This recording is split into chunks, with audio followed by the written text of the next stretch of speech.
What's up, everybody? Welcome back to the Just Cuz TV channel. This week we have our Week 12 Pick'ems and Survivor picks here on the channel. As always, every single week, I am joined by my good buddy Jeff. What's going on, man? Not much, man. How you doing? Oh, Thanksgiving week. Got a couple All right. early Thursday games to enjoy with some turkey. Oh, that's one of the best parts of Thanksgiving, right? Oh, fantastic. Yeah, looking forward to it. And as always, on our NFL videos as well, I am joined by my special guest who is sporting the snow background, it looks like this week, Dr. West. What's going on? Very festive. Thank you, my sister-in-law, Anthony. Aha. Ah, I like that. I'm running out of relatives here. Why you got to do that to me, man? I'm just going back and forth now. Yeah, it's bad. Ginger indecisive, which is okay. Gotta do what you gotta do. You guys ready to get into last week's results? I think Dr. West is. I don't know I'm about. very excited. Yeah, I don't know. Let's do it. Can we just ignore that? I think we could skip it over, but for posterity's sake, I don't think we should. Jeff, we got slaughtered, man. Look at that. Yeah, I thought my first week was bad, but apparently it could get worse. There was a downhill. You Yes. guys got what the young kids would call goated. I goated y'all. Oh man. Now Wes is back on his little high goat or his high horse. That's right. That's right. I was challenged by Civilian Jimmy, and he fell short by a pick. He got 8. So Oh. sorry about you. I've decided I'm just going to start adding cards every week until somebody can beat me. So we got the Justin Herbert rookie. I got out of the Winter Wonderland there. Justin Herbert rookie. We got the Christian McCaffrey Gridiron Kings, and I'm adding a Cam Akers Los Angeles Rams rookie card. Oh my! 2 rookie cards. 2 rookie cards. Come on, people. Come beat on. Me. Let's Put go. it in the comments. Beat Dr. Wes. That's the name. That's the new name of this game. Just beat Dr. Wes. Let's go. Get that Justin Herbert. Get that Cam Akers. Get that Christian McCaffrey. Dr. Wes will send those to you if you beat them. Look at that. It's been, not the easiest route so far, I will say, as Wes currently, leads the group by 6, but maybe his luck will turn this week with some Thanksgiving games. You never know. I have some Let's potentially hope. really Let's bad hope. picks this week, so if you're going to beat me, this is the week. I'm going out on a limb this week. I feel like this is going to be a weird week, guys. Spoiler alert, I'm taking the Jets. Oh, boy. Jeez. Okay. Wow, dude. What Well, are you drinking? Yep. On- This is a Boulevard Space Camper. Okay. Boulevard Space Camper. What do you got, Jeff? I'm keeping it simple today. Ryan Guy's truth. Okay. not- Not sponsored by Boulevard, but I would like to be sponsored by Rheingeist. They can send me so truth they want. Jeff, I'm there with you. I'm drinking the Cloud Harvest 03 by Rheingeist. So Rheingeist, stuff. get on it, man. If you want to sponsor the channel, we'd love to have you. You don't even have to do anything. Just give us beer and we'll drink it while we make these Yeah, absolutely. horrible picks, Jeff. We'll give you plenty of good plugs during our selection. I don't know about Absolutely. you guys. Absolutely. Come So, with me. Get goaded. Get goaded. And on that note, let's hop right into where we'll be drinking plenty of Rheingeist on Thanksgiving. We've got game numero uno. The 3-7 Houston Texans will travel to the 4-6 Detroit Lions. Houston, a 3-point road favorite this week. Over under set at 51 for game 1. It's the highest on Thanksgiving, actually. 51, not too bad. But we get to kick off our Turkey Day with 2 absolutely horrible teams that have a combined 7 wins through 11 weeks of football. Houston actually beat somebody that was not the Jags last week, winning 27-20 over New England. While Detroit guys, they just still cannot put up any points on the board, and it showed last week. They lost 20 to get this 0 to the Panthers of all teams last week.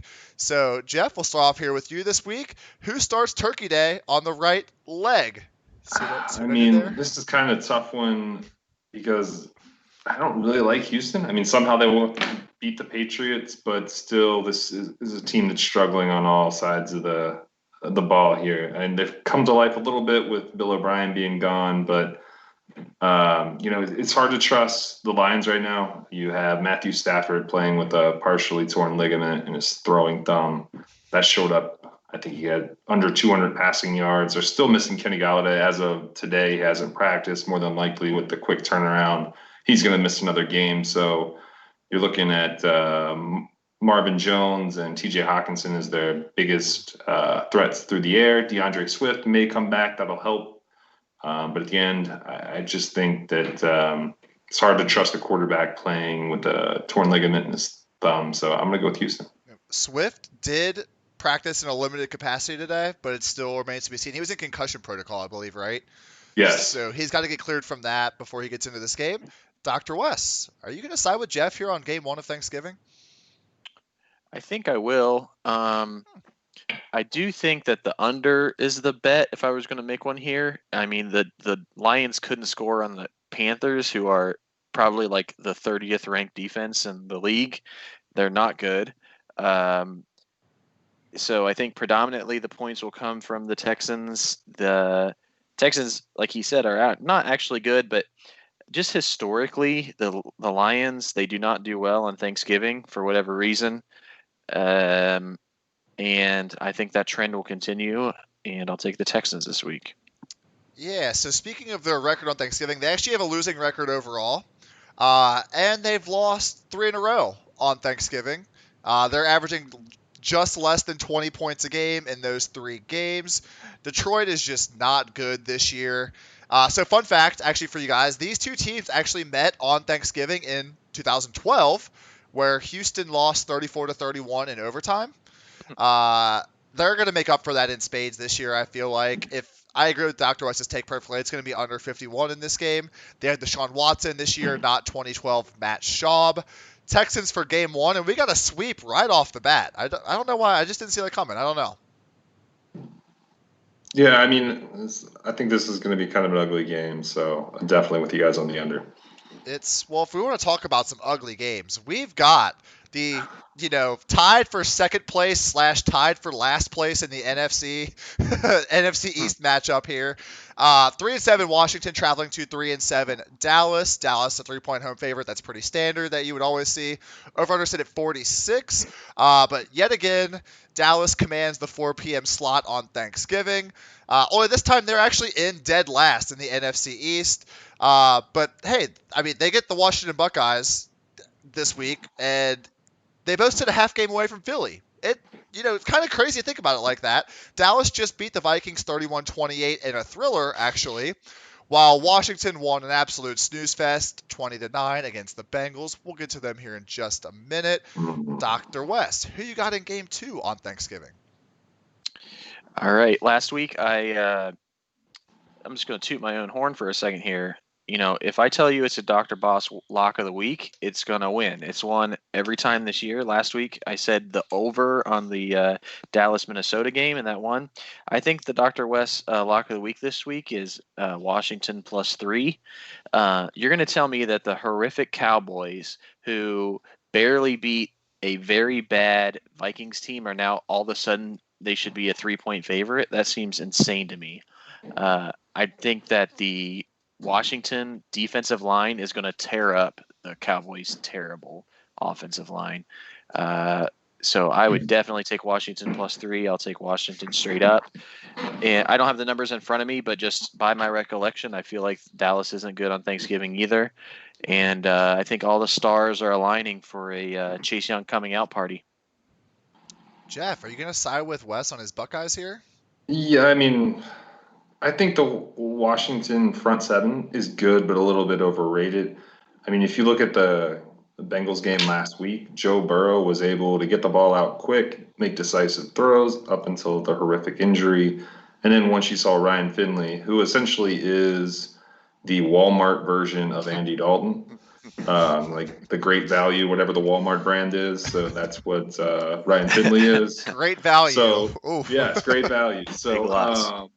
So with that being said, Andy Dalton is a slight step up from Ryan Finley, but not much of a step up. So I'm with Wes here. I think that the defensive line for Washington is going to be the difference. Alex Smith isn't great, but Terry McLaurin's been playing really well. So give me Washington here. So guys, before we actually started recording, I went through all the games and I was like, where do I think Jeff and Wes are going to side with so I can be a little bit different here? I thought you guys were going to do that, which is kind of crazy. So my thought on this game is with Andy Dalton back under center, I think that's worth a couple more points than someone like Ben DiNucci or Garrett Gilbert. So I think they got a couple points there. I think this game is going to be ugly, like ugly AF, like so bad ugly. Something like 23-17. Honestly, either way, Washington's probably going to win this game. I think this game is going to make everyone want to vomit up their turkey they had for their early dinner or late lunch on Thanksgiving. This game's going to be just a disaster. I don't know. I'm not looking forward to watching this one, honestly. Yeah, this is the perfect game, when you're in that food coma and you can kind of doze off and not really miss anything. So, I think they've slotted this one in the perfect time slot. I totally agree. Take a nap and get to the dessert on Thanksgiving. That is this game. 6-4 Baltimore traveling to the undefeated still Pittsburgh Steelers. Pittsburgh only a 4-point home favorite here against the AFC North rival with an over-under the lowest on Thanksgiving, actually, between the two best teams, I would argue, at 45. Again, this is the lowest over-under on Turkey Day, which is kind of strange. You guys know about the Steelers, though. They just crushed the Jags 27-3 to remain undefeated, while Baltimore is actually coming off back-to-back losses now to the Pats and to the Titans. And on top of that, they're now dealing with just a myriad of COVID illnesses on the team. So, Jeff, how do you see this game going to top off your Turkey Day?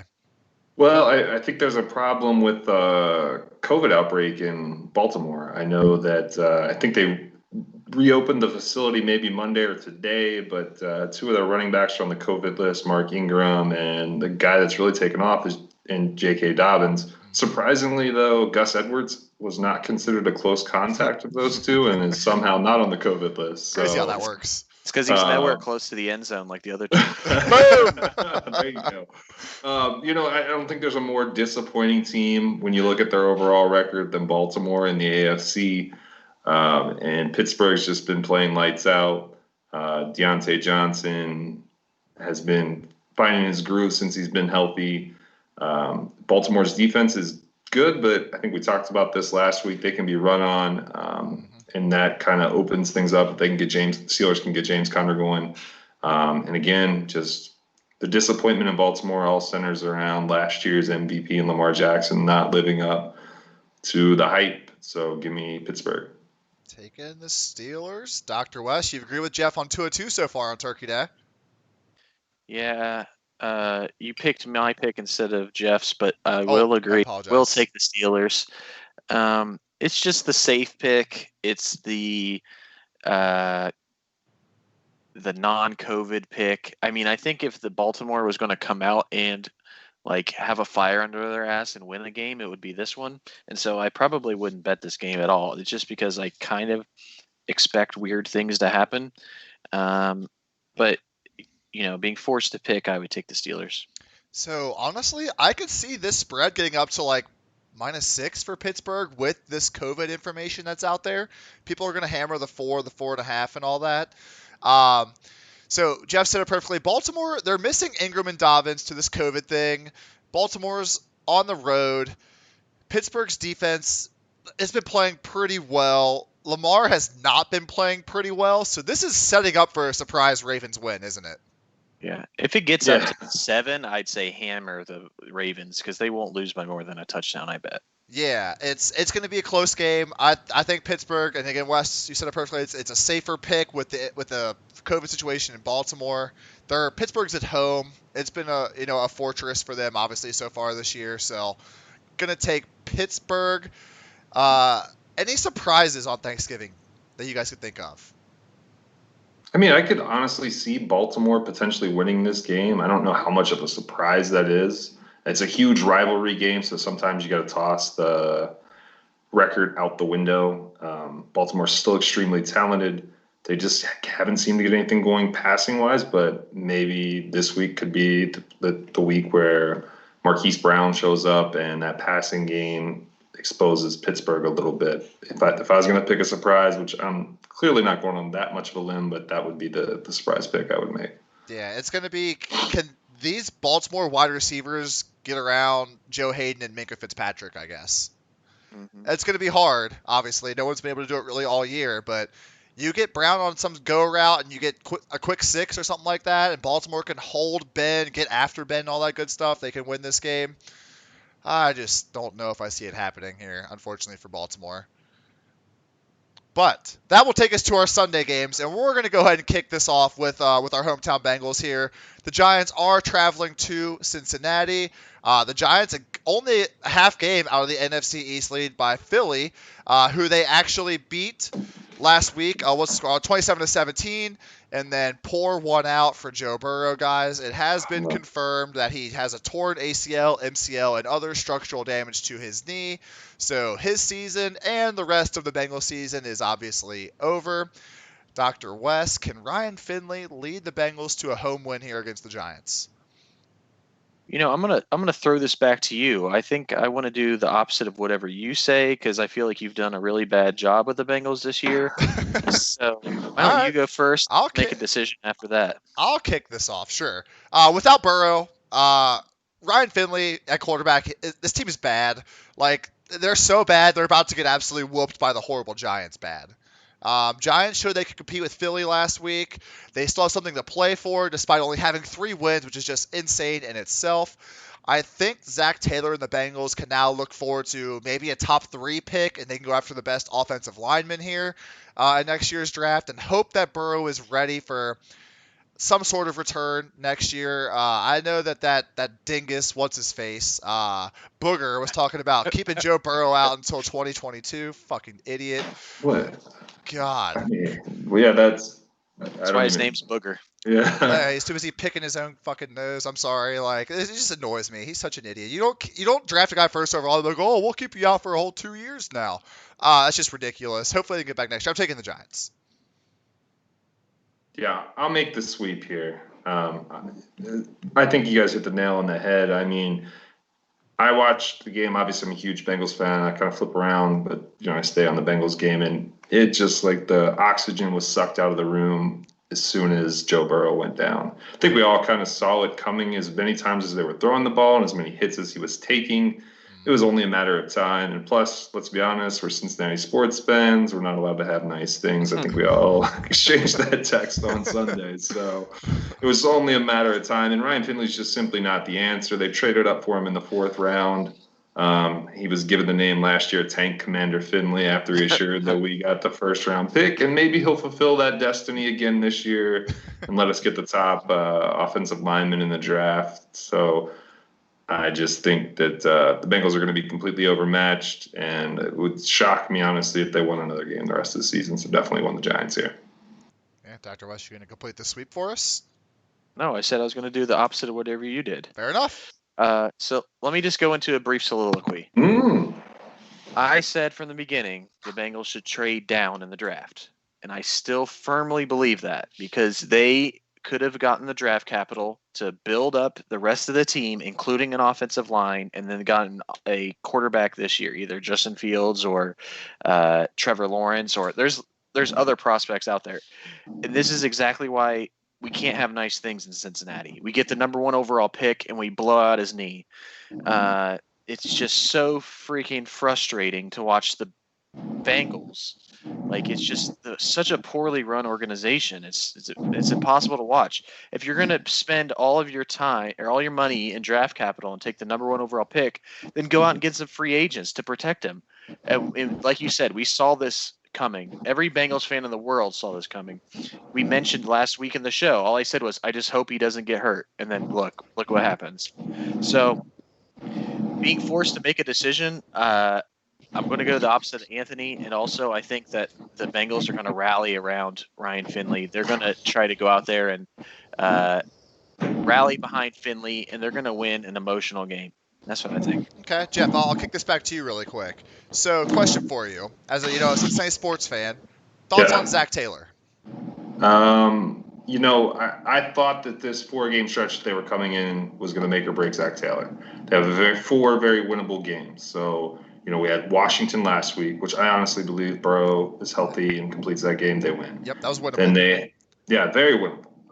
Then they have this week the Giants. Again, if Burrow is the quarterback, whole different dynamic. Then next week, I believe, is the Dolphins.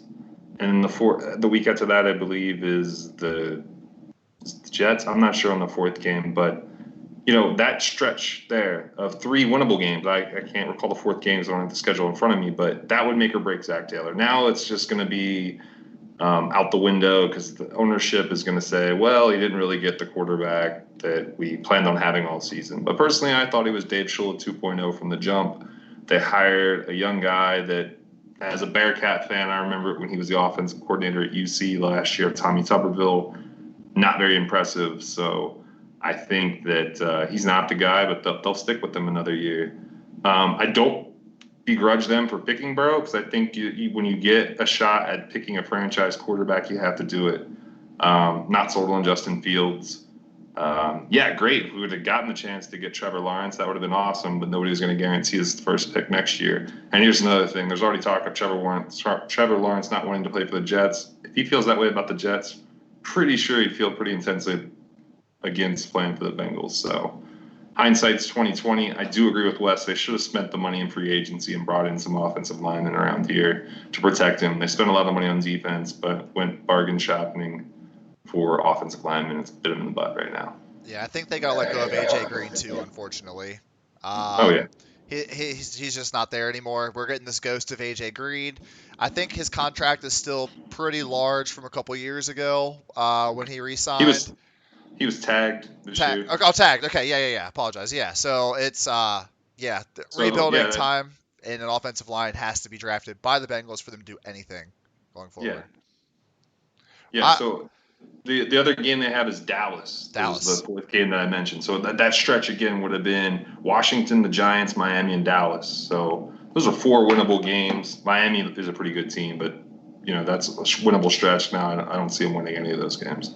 Yeah, I totally agree. Yeah, they could have easily won 3 out of those 4, I feel like, for sure. But now instead we'll get to see Ryan Finley round out the year, and Bengals will probably go 3-12-1. Probably they're going to win something along the way. Tank Commander Finley, let's go. He's gonna lead them to the promised land of another top 2 or 3 picks. So right, we'll see what happens though. Sorry for the super soliloquy on the Bengals game. We are Bengals fans. We're from Cincinnati and all that good stuff. You got to talk about it when things like this happen. Hindsight's 2020. But let's move on to what I think this is my personal game of the week, guys. Oh my gosh, I hope this game is on. We got the 6-4 Arizona Cardinals traveling to the 4-6 New England Patriots. Arizona, 3-point road favorite in Foxborough. A little bit shocking, I feel like, personally. Over set at 49.5. And again, if there was a game I was looking forward to, this is it. Although Arizona has lost 2 of their last 3 to the Dolphins and the Seahawks. While the Patriots, they backed up their Ravens win with a loss to the Texans. So neither of these teams have honestly shown any consistency at all so far this year. As you can see, they come in combined 10-10. But so, Jeff, which team do you think can right the ship here? I think Kyler Murray was a little banged up last week. Just checking the practice report a moment ago, he says he feels fine. If he's healthy, I think that they're definitely the team that I would give the advantage to. Just, what they've got going offensively, the Patriots defense. I mean, offensively, I feel like they've done okay. I think Bill Belichick has schemed an offense that's worked well for Cam Newton. He threw for over 300 yards last week. And when he's able to do that and run the ball like they will consistently, they usually win. I don't know how they lost that game to Houston and beat Baltimore the previous week, but I just don't think defensively they are the Bill Belichick defense that we've seen in the past. They had a lot of people opt out. So if Kyler Murray's healthy, and I'm assuming he's healthy, I'm going to go with the Cardinals on this one. Riding with the Cardinals. Dr. Wes, who you got? Yeah, I mean, this is a very tough game to pick because both teams are so inconsistent. Like, how do you beat the Ravens and then lose to the Texans? I mean, the Patriots are so unpredictable. So with that being said, I think I'll just take the team that I consider to be better, well-rounded, and that's Arizona. But I do not feel at all confident about this game, and I would not bet it at all. This is another one, y'all. I looked at this game for the first time all year. Here's what my notes say. I'm going to pick against the Cardinals and take the Patriots. If I were to pick against the Cardinals for one game this year, it'd be on the road in Foxborough against the Pats. Carlos Hyde, of all backs last week, just ran over the Cardinals. The ghost of Carlos Hyde. So I think that, Damian Harris and Cam Newton here, if they can get the run game going, keep the ball out of Kyler's hands, that Arizona offense. They're at home. Run the damn ball. Come on, let's go. I think Stephon Gilmore not necessarily can shut down DeAndre Hopkins, but can do a decent job of limiting him to some big plays here. New England's going to make Christian Kirk and Larry Fitzgerald beat them. There's going to be some doubles on Hopkins. You know that's going to happen. It's Bill Belichick. They're going to take away the biggest weapon.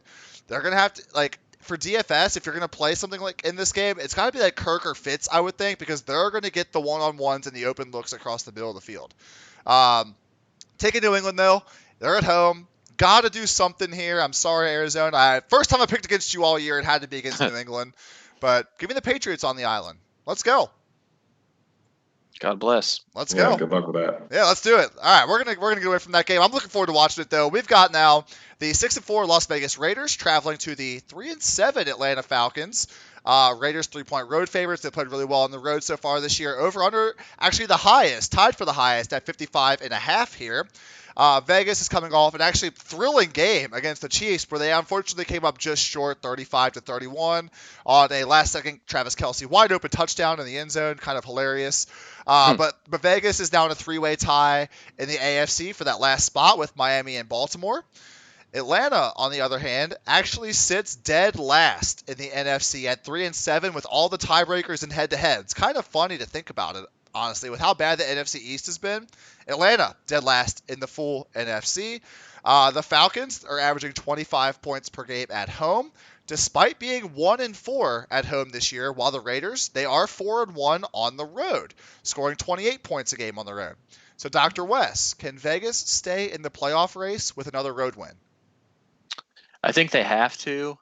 I watched every snap of that Falcons-Saints game, and the Saints just look like, the Falcons look like straight doo-doo. Like, how do you have Julio Jones on your team and you're not able to get the ball to him? I mean, they have the weapons and they just can't do anything, just regardless of their coach. They need to just explode that entire organization and just rebuild from the ground up. And the Raiders have been pleasantly surprising. I mean, they've won some big games. They've hung in there tough against good teams.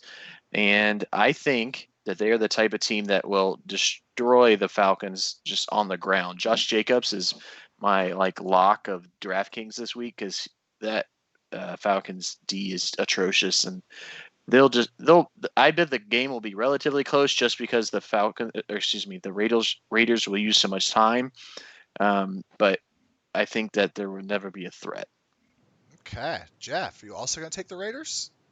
Yeah, I just think that, they lost to a team quarterbacked by Taysom Hill last week. Not that Derek Carr is going to make anyone forget about Pat Mahomes or something like that, but he has been pretty consistent this year. He's, for the most part, been low volume because, like Wes said, they've got a good running game. So, and I just don't think that the Falcons really have the horses to stop Jacobs. And now, Julio Jones is banged up. They do have Ridley. Speaking of the ghost of Todd Gurley, looks like he is just washed now in fantasy, redeems himself every now and then with a touchdown, but their running game isn't scaring anyone. If, Julio Jones were to miss time, then they can double Calvin Ridley and they just won't be able to put up the points. So I think that the Raiders just have overall more talent, better coaching. So give me the Raiders. I am pinpointing these to perfection. My note for this game says, I'm guessing my two counterparts are going to pick Vegas, so I'm going to try to make up another game here. I'm going Atlanta. I think, honestly, Atlanta does have the weapons to exploit Vegas here, especially at home. I know Vegas has been good on the road so far this year. I just think this is going to be a really fun game. I think this has 35-31 kind of written all over it again, just like it did last week. I like this game, but Falcons at home because I'm going to try to do something here, down by 6 to Dr. Wes. So let's go. Playing the game theory now, not even... Yeah, exactly. What are you doing here? Yeah, I'm being different this week because what I've been doing for 11 weeks has not been working. So I'm going to do something different this week and see what happens. Better. Why not? I'm trying. I'm going with Atlanta at home as a home dog. Why not? Let's go. that will take us to this Chargers team is so confusing, guys. They're 3-7. They travel to the 7-3 Buffalo Bills. Buffalo 5.5-point home favorites. 53.5 set at the over/under. Justin Herbert was finally able to pick up his second win of the season in a much closer game than expected, honestly, against the Jets last week, 34-28, where he threw for 366 yards and 3 touchdowns, essentially now cementing himself as the rookie of the year with Burrow's unfortunate injury. I don't think there's another rookie, maybe Edwards-Helaire if he can get into the end zone a little more. Chase Claypool has 10 touchdowns so far. That's true. He could get up there as well. Buffalo, though, on the other hand, they're coming off a bye week, and actually a week where they gained on everyone else in the AFC East because everyone else lost. What a good time to have a bye week. Their last game, though, they did lose to the Cards on the Hail Murray play going into their bye. I'm sure they're a little salty about that still. So, Jeff, who is going to win, and why is it the Bills? The Bills are going to win because they're going to demolish that awful Chargers D. I mean, you gave up 28 points to the Jets last week, and you think you're going to hold Josh Allen down. I don't care if John Brown plays or not. They just can't. I mean, they don't have the best running game. I mean, they're still kind of sorting that out. Who's the guy? Devin Singletary or Zach Moss? But, again, if you're struggling to hold the Jets to under 30 points, the Bills are going to have their way with you. So, Justin Herbert will put up some points because the Bills' D is not that great, but at the end of the day, he can't play defense too. So him and his horrendous haircut are going to take another L this weekend. Good Lord. That haircut is an L. Stack them up. Oh, my gosh. He literally looks like he's 15 years old. Like, he might be the first quarterback not to be able to play because he's grounded for the weekend. I don't even know where to go from there. Yeah. Dr. West, who you got this game? I'll keep it short and sweet. I'm going to take the team that's not coached by Anthony Lynn, and I'll take the team that's at home off a bye. So give me the Bills. Are you looking at my notes, man? What are you doing? Yeah. What? Are you looking at my notes? You took it all. Yeah. Chargers, they're traveling all the way to the East Coast for a 1 p.m. Eastern game against a team coming off a bye. This Chargers team is still coached by Anthony Lynn, is literally what my note says. So give me the Bills. This game, though, this could have 100 total pass attempts in it because neither team wants to run the ball, it seems like. Yeah. So if this is a good candidate for the over in this one, I feel like if there's going to be that many pass attempts, there's going to be points scored because neither defense is fantastic. The Bills are a little bit better, obviously. Neither defense is fantastic. I'd take the over 53.5. What do you guys think? Yeah, let's go over. Mm-hmm. Over. But just with the caveat that I don't know what the weather in Buffalo is going to be right now. That maybe like that freaking Browns Texans game. Yeah, that's true. Good call. We'll keep an eye on that. Keep an eye on the wind as well. But for now, lock in the over. Lock in the Bills. We're moving on to the AFC South matchup of the week. We got the 7-3 Titans traveling to the 7-3 Indianapolis Colts. Colts, the field goal home favorite, pretty standard. 51 is the over/under. These two teams, though, guys, I'm lost. I don't know what they're doing. I know they're both somehow 7-3, but can't pinpoint any reasons why. This actually is a rematch from just 2 weeks ago where the Colts actually won in Nashville on Thursday night, 34-17, a game where I had locked in Tennessee and made a bet and don't want to talk about it. The Titans, though, were able to rebound with a 30-24 win in Baltimore off of that loss, while the Colts were able to beat Aaron Rodgers and the Packers 34-31 in overtime after an MVS, a Valquez-Scantling fumble set up the Colts, in field goal range. So, Dr. West, can the Colts sweep the Titans, or will Derrick Henry have something to say this game and run them over? I really don't know what to make of this game. I always get the Colts wrong. I always get the Colts wrong. When I watch them, they don't seem that good. You have Rivers just like shot putting the ball like 30 yards. Like, it doesn't make any sense. Like how that is still working at this point in his career. And I don't know. I mean, they literally went down to Nashville and beat them 2 weeks ago, but something is telling me that the Titans are going to get it together and win this game, but I don't feel good about it at all. I would take the 3.5 points because I think that they both play close games a lot, And if you're giving me 3 plus the extra half a point, I would definitely pound that. And Tennessee is notorious for field goal games either way, so Yeah, they both have a lot of those this year. So that's true. Jeff, who you got in this game? Yeah, this is a tough one to call, but Philip Rivers even looked gimpy last week beyond the shot putting. Like he was going in and out of the locker room, getting looked at. So the man is just father time at this point, and it looks like it's really caught up to him. Now they have had some pleasant surprises. Michael Pittman's coming on, has been a revelation for them in the passing game. I guess you couldn't really call him a revelation. He did score a touchdown last week, but he looks like he's going to be the guy because T.Y. Hilton's over the hill as well. That running game, they still haven't figured it out. On the other side of the coin, you've got Derrick Henry, A.J. Brown. I just think that even though they have a banged-up defense, I think they've got a little bit of bad blood because they lost at home. So I'm going to go ahead and take the underdog here and roll with the Titans. I did not expect that coming. So I'll go ahead and throw my pick up here, and this was not any way or shape or form thinking that you guys were going to take the Titans.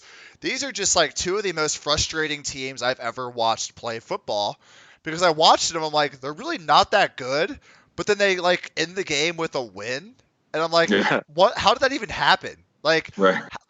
Where did they get 27 points from? I don't remember them scoring any touchdowns. I don't know. They have 7 wins despite very non-impressive football. Let's say that much. The Colts, the reason why I'm picking the Colts, though, here's why. In their last 5 games, they are averaging 30 points a game. Believe it or not. Colts, I guess? I don't know. I don't. This is a weird game. The Colts just won 2 weeks ago. Why don't they win again at home this time? I don't know. No, I can see it. It's just funny you mentioned that. Like, how are they putting up all those points? Can you tell me anyone on that offense that really scares you for the Colts? Like, oh God, we got to go against Michael Pittman. Like I said, he's been good, but like Mo Alley Cox, Jack Doyle. I can't wait for Nyheim Hines to catch 4 passes. Yeah, that's another guy that's so frustrating fantasy wise. Like 1 week he'll score 2 touchdowns, and then the next week he'll have 5 carries for 6 yards and 2 catches. So yeah, there's just nobody on that offense that really scares me. And when you've got Derrick Henry, I think that could be the difference maker. Yeah, I agree. Here we go. Again, another weird game. Go with your guys' gut. The 3.5 for Tennessee, the plus 3.5. West Center perfectly looks good for 2 teams that play close games. That will now take us to our 4-7 Carolina Panthers traveling to the 4-6 Minnesota Vikings. Did I type that incorrectly? Is there no?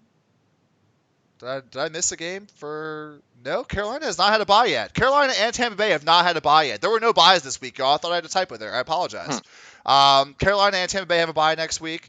Minnesota, a 4-point home favorite here with an over at 48.5. Fill-in XFL standout PJ Walker was finally able to help Carolina end its 5-game losing streak last week with a 20-0 thumping of the lowly Detroit Lions, while Minnesota, on the back of 3 humongous divisional wins, decided to take a second bye week last week and lost to the pathetic Cowboys 31-28. Minnesota now is potentially going to be missing Adam Thielen, who was placed on the COVID list yesterday, while Carolina is hopeful that Teddy Bridgewater can make it back this week versus one of the league's worst pass defenses. So, Jeff, can Minnesota or Carolina stay alive at the NFC? Not really stay alive in the sense that they're going to be pushing for a playoff spot, but really quick, both these teams are about 2 games back out of the 6th spot. Yeah, that's about as close as they'll get. I just don't see it like you said. I mean, the Vikings, their defense, which is what Mike Zimmer's known for, right? He came to Minnesota after a successful stint as the Bengals defensive coordinator, also in Dallas, successful as there as well.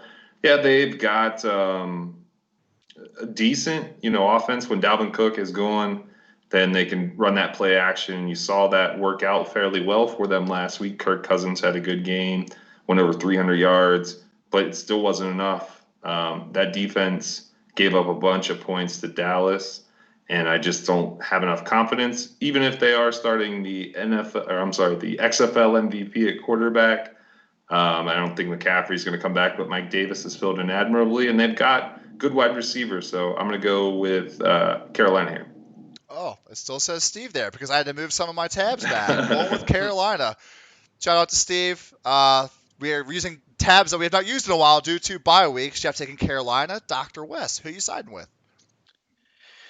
Yeah, I think this game could go one of two ways. Either Mike Zimmer is smart and he gives Dalvin Cook the ball 35 times this game and he just runs all over this bad defense of Carolina, or he's not smart and he tries to have Kirk Cousins win the game for him, and that's not going to work out well for him. I'm going to side on Mike Zimmer not smart and take Carolina Panthers. I don't understand how Minnesota could lose to the horrible Cowboys and then suddenly be a 4-point favorite. I would also bet the +4 on Carolina. That just doesn't make sense to me. Guys, I promise you I'm not making this up as we go along. Typically, I'm the breaker of ties, but this island is nice to myself this week. Holy crap. Dr. West, you took my analysis here, man. Yeah, you're counting on Mike Zimmer, who may be without Adam Thielen this week. He's got to run the ball here against Carolina. Run the damn ball. Come on, you got Dalvin Cook. Run it 35 times. Give him 200 yards and 3 touchdowns. You got to be able to beat Carolina after you beat Green Bay and Chicago. Like, come on. At home. Come on, give me the home This favorite, is a game. actually. They should win this. They They should win. Yeah, Yeah. absolutely. I don't know. I've lost faith. They should, I have to. but they probably won't because now I have cemented their fate by picking them by myself. That's how that works. Hammer the Carolina money line, guys. Hammer it. Take it to the bank. Enjoy it. Y'all enjoy that. That will now take us to an AFC East matchup. The 6-4 Dolphins are traveling to the 0-10 playoff eliminated New York Jets. Miami is 7-point road favorite here in New York with a 44.5 over/under. Miami, they come in on the back of a 20-13 loss in Denver in a game where Tua Tagovailoa was actually sent to the bench for poor play. While we all know the struggles of the Jets, though they were able to put up 27 points against the Pats and 28 against the Chargers in the past 2 weeks. Dr. West, we'll lead off here with you. Can the Jets get off the snide, or will Miami roll to 7 wins? I already gave the spoiler alert at the beginning, and I said I was going to take the Jets this week, and I'm going to stick by it. I've thought about this game a lot in the last couple of days, and it just keeps irking me a little bit. I don't know why. It just seems like the game that something weird is going to happen. It's the Adam Gase revenge game. It's the Fitzmagic / Tua turmoil in the Miami locker room game. I don't think that the Jets are going to go 0-16 this year, and they have to make a win somewhere. So at home against a division rival, I have just talked myself into this narrative that they're going to win on a last-second field goal. So, Jeff, I'm going to skip you here really quick for just a second. Go ahead. Typically, with the Jets, we see 10, 11, 12, 13, 17 point spreads like when they were against the Chiefs. This is only 7. Vegas thinks something here of Miami, I feel like. And it is that Tua Fitzmagic turmoil. I'm going to be super hot takey here for just a second. If Tua starts this game, I don't think that he's the better quarterback, no matter who the Jets throw out there. They've already announced that Tua is starting, from what I heard. Yeah, he's just not doing it for me. When you watch him play, he does not have a grasp of the offense, it looks like. The game is a little bit quick for him, I think. And the game may not be as easy as he thinks it is. If you heard that quote, that was definitely taken out of context. So, some stats really quick. So, in the game against Denver, he went 11 for 20 for only 83 pass yards. In the game against the Chargers, 15 for 25 for 169 pass yards. So, the passing offense has not been there. But when Fitzmagic came in the fourth quarter last week, he threw for like 120 yards right off the bat. Tua not passing the eye test for me.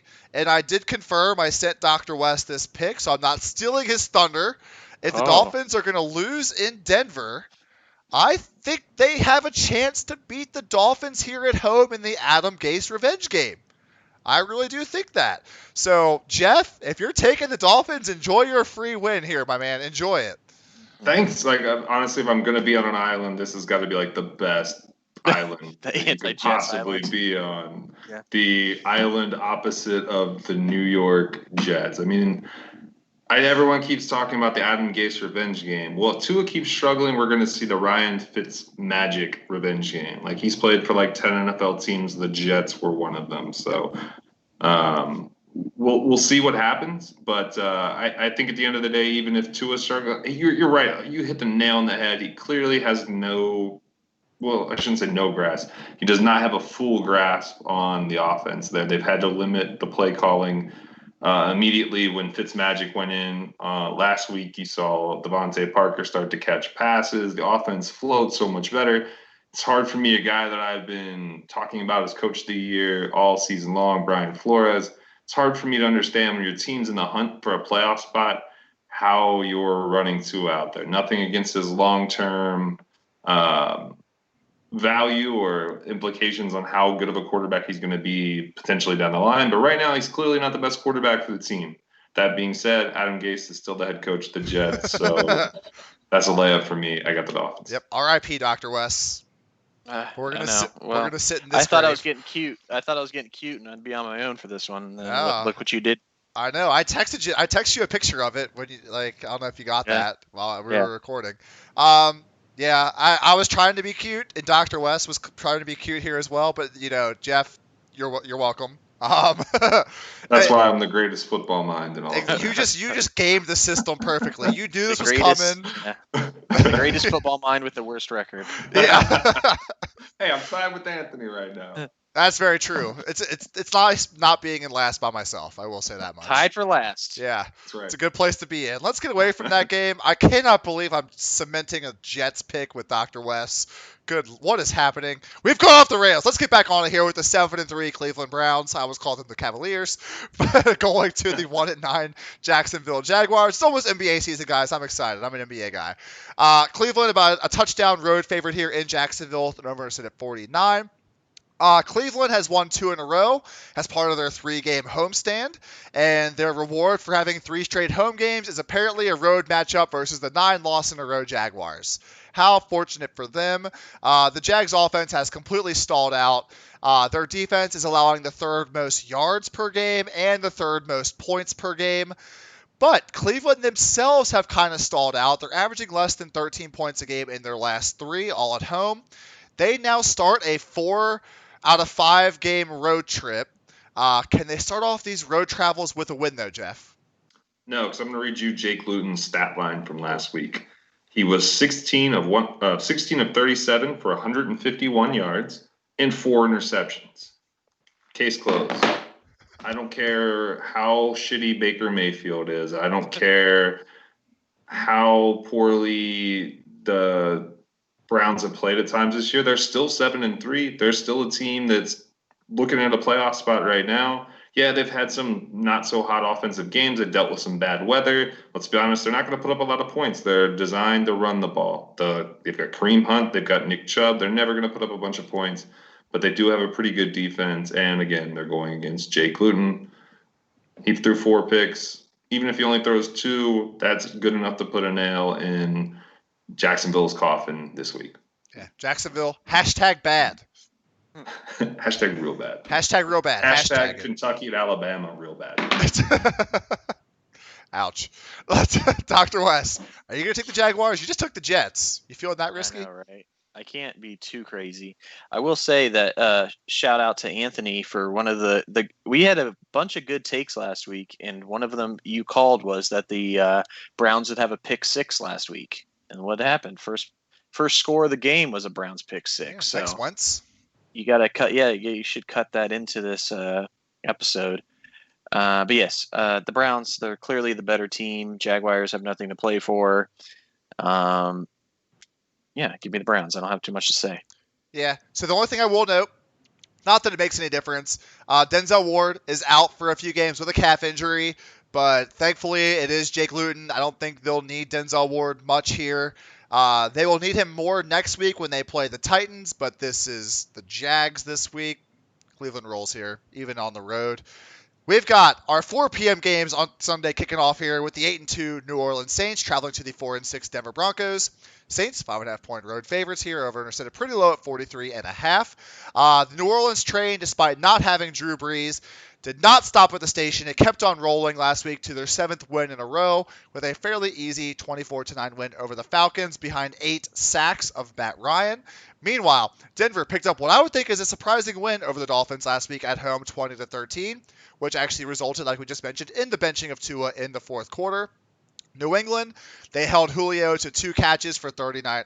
New Orleans, held Julio to 2 catches for 39 yards, taking the under on our bet with Jeff last week, where it was over under 55. Dr. West and I said under. He was held to 39. So, Dr. West, can Denver surprise here at home for the second week in a row, or will New Orleans get to 8 wins in a row? Is it known if Drew Brees is coming back? He's out 3 weeks. He's on IR. Yeah, I think he's out for considerable. So with that being said, I'll take the Broncos, and I'll take them plus 5.5. I think you get a week of an NFL defensive-minded coach watching Taysom Hill, and he's going to be able to exploit that. I'm just not a Taysom Hill guy. I think they'd be better off with Jameis. He'd throw 4 picks, but he might be able to throw you into the game a little bit. And I think this is just like a sleeper game for the Saints. They're just like rolling in 8-2, like playing a non-divisional, not even non-conference team. It's a look-ahead game, and I think they could get caught napping. Okay, hot take there from Dr. West. Jeff, you gonna agree with him? No, I'm not. I agree that Taysom Hill is not the answer. His arm, he just doesn't have the arm strength. I think he's a good gadget player, and I think the reason they're so convinced that they need to use him is they want to see if he is the quarterback of the future. Drew Brees is not getting any younger. If Taysom Hill, they've paid him pretty decently. If he's not going to be that guy, then maybe they need to start looking next year to find Drew Brees' replacement.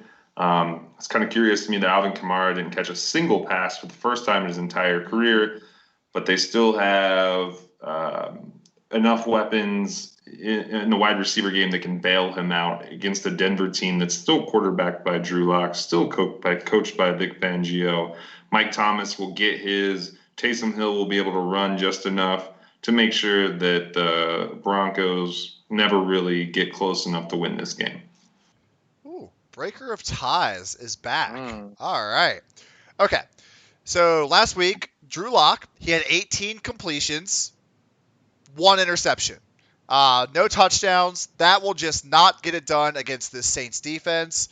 In order to beat the Saints, Tom Brady couldn't do it. Drew Lock's not going to be able to do it.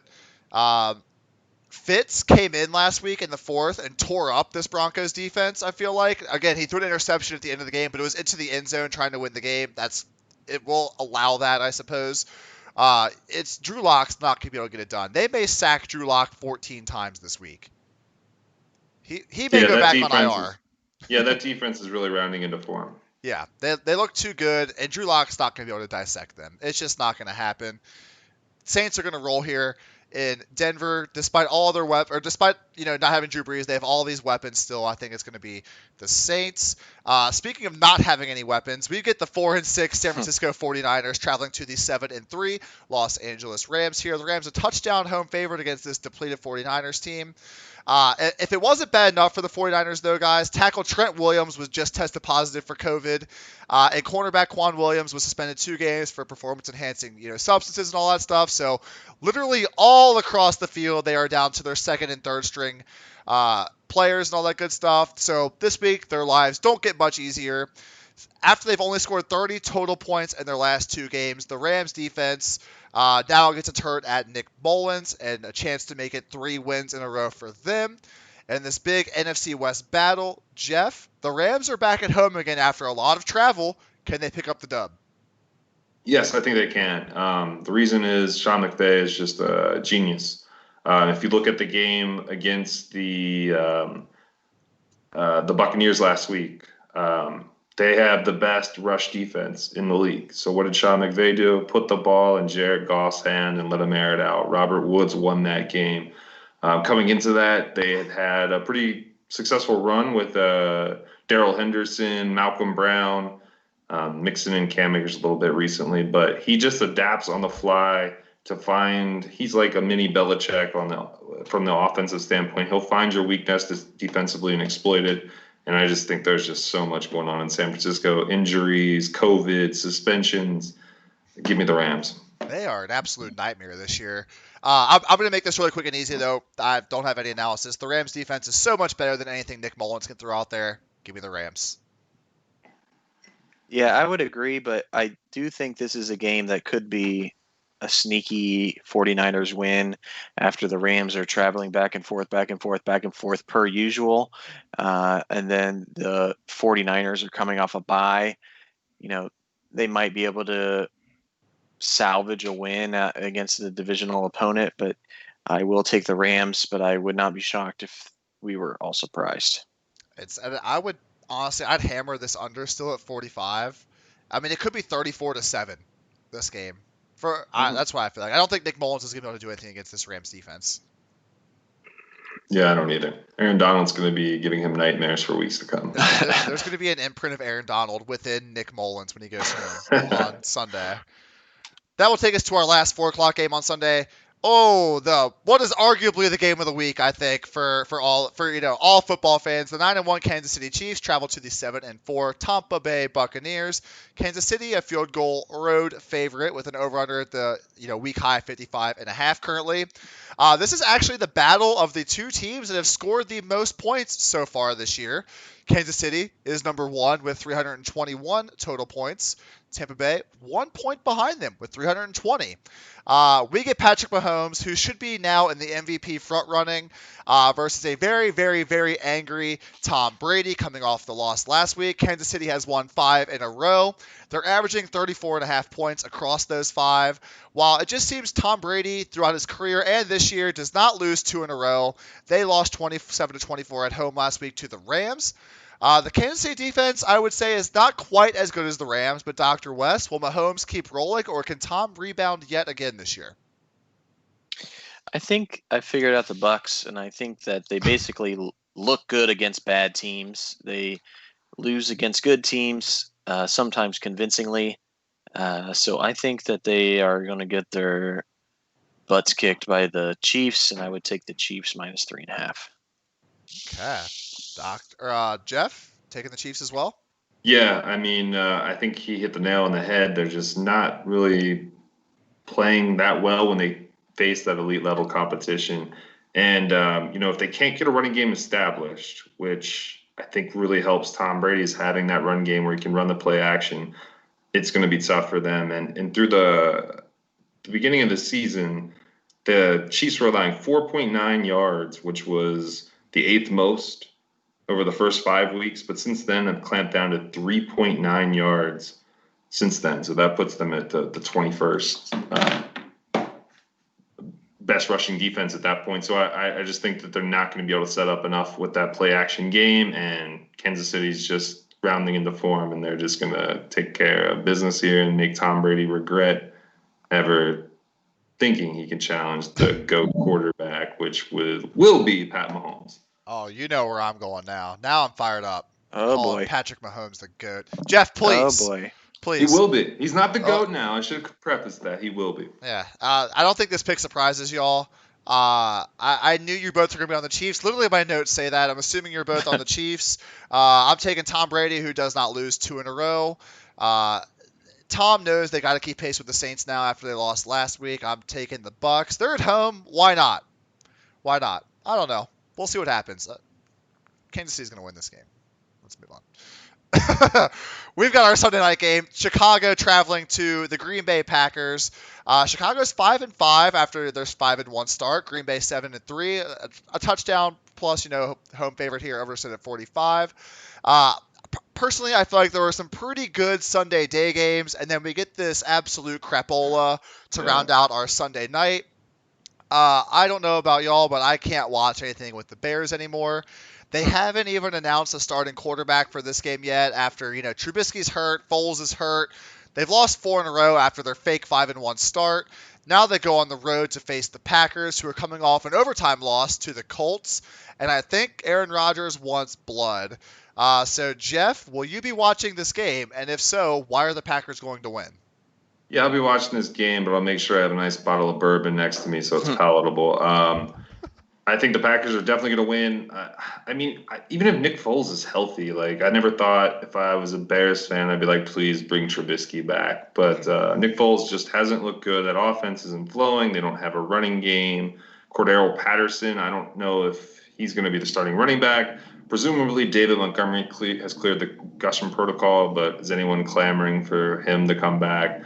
Other than Allen Robinson, they just don't have anything going on offense. That offensive line is awful. The Packers, they blew it last week, but they're just miles ahead of this terrible Bears team. Dr. West, you agreeing with Jeff? I would agree. I do think that the plus 8.5 for Chicago is enticing. That it's probably going to turn into a close divisional game. Chicago's coming off a bye, and the Packers are coming off an overtime game. So, this is one of those NFL games where the stars can align for one team, and it'll play closer than probably what the teams actually are in terms of talent. That being said, I'll take the obvious choice, which is the Packers, but I would not be surprised if the Bears kept this interesting.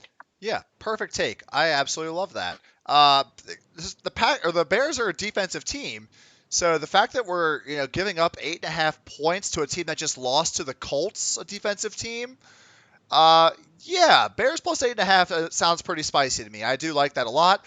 Personally, though, I will not watch this game. I think Supermarket Sweep is going to be on. Check that out. Who Wants to Be a Millionaire is on right after that. Go check that out. 2 pretty good shows. Probably a lot more entertaining. Who Wants to Be a Millionaire is still a television show? Oh, yeah. Kimmel hosts it. Yeah, I just bought it for PS5. So yeah, it's good. It's good. Yeah, good show. I liked it. I wasn't aware that it had come back. Yeah, it's back in prime time now. Yeah, it's good. On. One of their lifelines is Ask the Host, so they get to ask like Kimmel for all that. Yeah, they got rid of Ask the Audience. Ask Jim Kimmel. Yeah, and he's come through. He's come through in the clutch, unlike Chicago. Getting back to the game, I suppose. If you want to fall asleep early though on Sunday to get prepared for Monday, turn this game on and enjoy your wonderful sleep. Packers roll here to Monday night, where we get the 7-3 Seattle Seahawks traveling to the 3-6-1 NFC East leading Philadelphia Eagles. Come on. Seahawks 5.5 point road favorites, over under at 51. It's not much though, but at least we get a better game than Sunday night as Seattle after a Thursday night home win against the Cardinals last week, and a little mini break because they played on Thursday, travel to Philly, who has now lost 2 in a row to the Giants and Browns, and we're starting to get rumbles in Philly of, benching, or as Phil likes to call it, firing Carson Wentz in favor of Jalen Hurts. Problem for Philly is they just signed Wentz to a huge deal last year, but it's starting to get the feeling like they have to look for something in Hurts, if there's something there, but they are still leading the NFC East, and we'll have a home playoff game at this point. Tricky situation indeed, I feel like. Dr. West, you've backed Seattle all year, I feel like. Are you taking them on Monday night? Yeah, I actually think the Bears-Packers game will be closer than this one. I think the Seahawks are going to take them to Pound Town. I think that Eagles are not good at all. Give me the Seahawks minus 5.5. I love it. Yeah. Jeff, you going to round it out with Seattle as well? Yeah, I don't know why everyone's clamoring for Jalen Hurts, why they spent a second-round pick on him after, he might be a talented player, but if you just ink Carson Wentz to that big contract, the guaranteed money that they owe him, at this point, you're just cutting your nose off to spite your face if you're going to plan on playing him anytime soon. Not that Wentz has been good, but I think you got to at least give him another year, or at least give him the rest of this year and see what he can do. But either way, they're clearly outmatched by a Seattle team that may be getting Chris Carson back. Even if they don't get Chris Carson back, like you said, the ghost of Carlos Hyde looked pretty good last week. And he can look good because Russ is cooking. They have Tyler Lockett, They had DK Metcalf. When you have those kind of weapons outside and a good quarterback, it's going to open things up inside the box for whomever is running the ball. So, again, give me the Seattle Seahawks big. Yeah, I'm gonna keep this short and sweet as well for Monday night. Philly is bad. Philly is so bad that they can make the Seattle defense look good. He threw a pick six against Cleveland last week. Wouldn't be surprised to see another pick six here this week against Seattle. I also would not be surprised to see Hurts in this game maybe a little more. Really? Not necessarily saying he comes in for a drive, but if let's say Wentz starts off, the first half with only 90 pass yards and an interception against, let's be honest, Seattle's defense is bad. It's not good. True. Yeah. If Carson Wentz can't get it going against Seattle's defense, who is he going to get it going against? They may just throw Hurts out there to see what they have for the second half. I feel like Doug Peterson is not content fully or not settled on Carson Wentz at this point this week. So you never know. It's Monday Night Football. You never know what's going to happen. If there's a pick six here by Wentz, Jalen Hurts may get something in here. But Russ cooks the Eagles all night long, I feel like, here. 5.5, I honestly don't think is enough in this game, especially if Carson Wentz is going to gift them 6 points right off the bat. Taking the Seahawks here in a sweep. Over under 51, though, guys, to round it out. Over.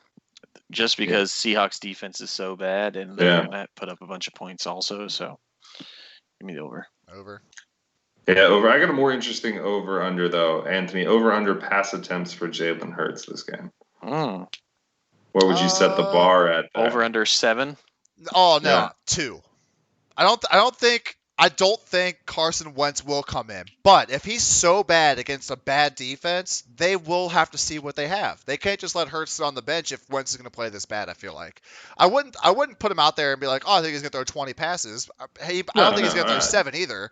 But they might, fourth quarter, if this game's 35-10, 35-16, why not throw Hurts out there for a drive at the end of the game and see what you got?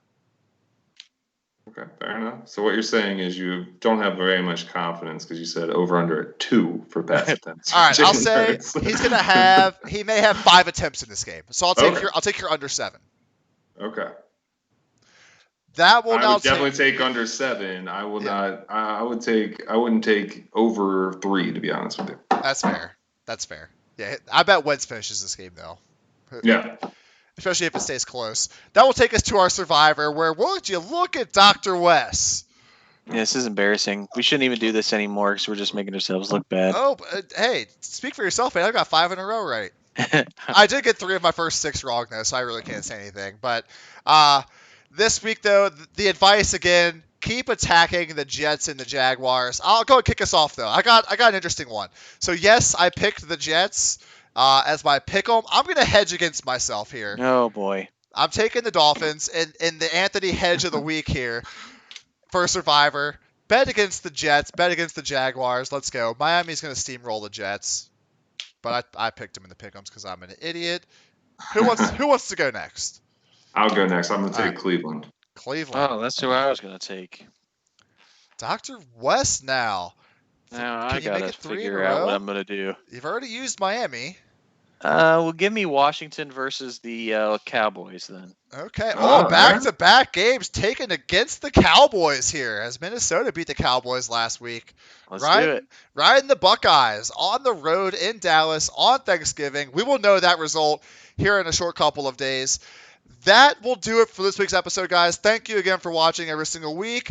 If you haven't yet, hit that like button on the video. Please consider subscribing. We've got all of our videos every single week. Leave your comments down below with all of your picks. Straight up. All of them. We're getting picks with only 3 games in them. Pick all the games, and you got a chance to win those cards that you see right there in Dr. West's screen. We got 3 cards this week. A Cam Akers rookie was added this week. Come on, guys. Get in the comments. Let's go. Hope you guys enjoy the video, and we will see you all next week. Bring it on. Good night and good luck.